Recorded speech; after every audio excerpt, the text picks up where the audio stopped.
Bunny travel everywhere in one day? Well, number one, I don't do it alone. Here are some of my helpers. Puffball, come here. Hi, everybody, I'm so hyper! This is one of my helpers. Another one of my helpers are... Be gone, Puffball. Okay.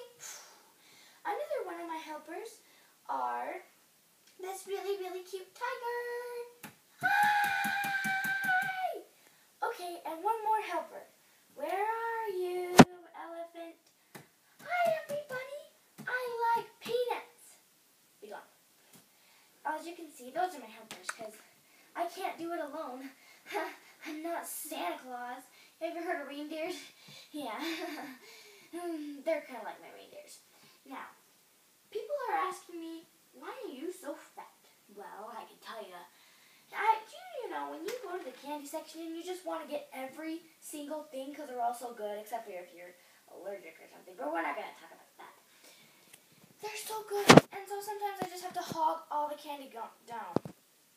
Okay, another thing is, how do I get to your house and know where your house is? Well, I'm magical, and that's another video. But all I have to do is fly around until I get a house. And that's all I have to say today. Now, happy Easter! Woo!